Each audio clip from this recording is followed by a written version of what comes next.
Welcome to my channel Bharti's kitchen. আজকে আমি এই চেরা পটল দিয়ে একটা রেসিপি বানাবো। পটলগুলো আমি ধুয়ে নিয়ে রেখেছি।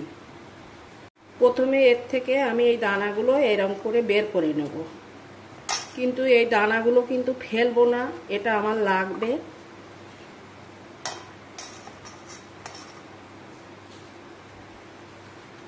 পটলের দানাগুলো আমি এই আলাদা করে নিয়েছি, এটা আমার রান্নার কাজে লাগবে। পটলগুলো দেখো এরকম করে নিয়েছি। এবার এতে আমি নুন হলুদ দিচ্ছি, লবণটা দিয়ে দিচ্ছি, হলুদটা দিয়ে দিচ্ছি। এবার এটাকে ভালো করে মেখে নিচ্ছি। এখানে আমি 200 গ্রাম মতো মুসুর ডাল নিয়েছি, এটা 2 ঘন্টা মতো ভিজিয়ে রেখেছিলাম। এবার আমি এটা মিক্সিতে বেটে নেব। এই ডালটা ভালো করে ধোয়া, এটা আমার দুটো রেসিপির জন্য আমি বেশি করে নিয়েছি। মিক্সিতে আমি ডালগুলো দিয়ে দিচ্ছি। আমি লঙ্কা দিয়ে দিচ্ছি, এটা আমার দুটো রেসিপির লঙ্কা, তোমরা আন্দাজ মতো দিয়ে নিও। আদাটা দিয়ে দিচ্ছি, এটাও দুটো রেসিপির। রসুনটা দিয়ে দিচ্ছি, এটা দুটো রেসিপির জন্য নেওয়া। জিরেটা দিয়ে দিচ্ছি, পেঁয়াজটা দিয়ে দিচ্ছি। এটা একটু ভেজে নেব।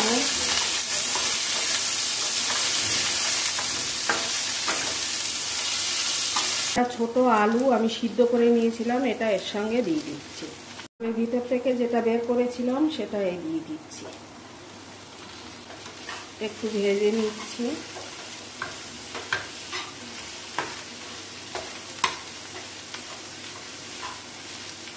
ডাল বাটাটা দিয়ে দিচ্ছি।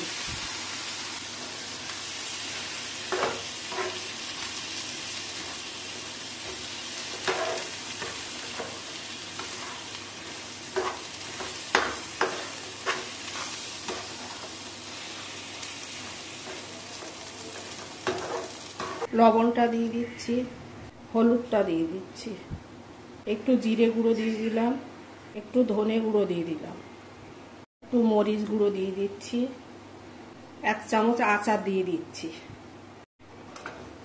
এটাকে ভালো করে ভেজে নেব আমি। এবার একটু কষিয়ে নেব।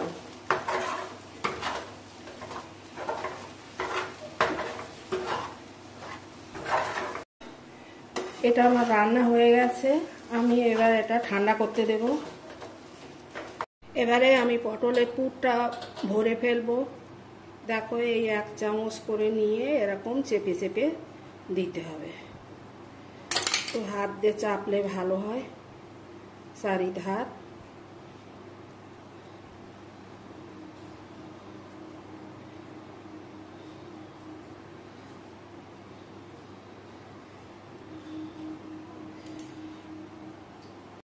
এইভাবে আমি সবগুলো করে নেব।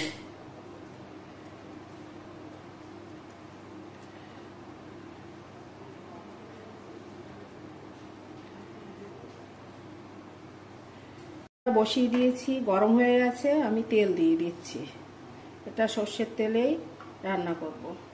তেলটা আমার গরম হয়ে গেছে, আমি পটলগুলো দিয়ে দিচ্ছি। এটা না মাঝারি আছে আমি রান্না করব, খুব হাই হিটে করব না। এবার একটু উল্টে দিয়ে নিচ্ছি।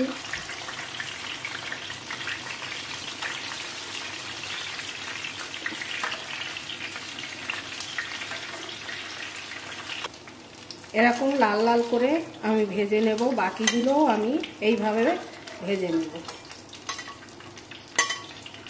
রেডি আমার চেরা পটলের নতুন রেসিপি। এটা যেমন দেখতে সুন্দর হয়েছে, সেরকম খেতেও খুব টেস্টি হয়েছে।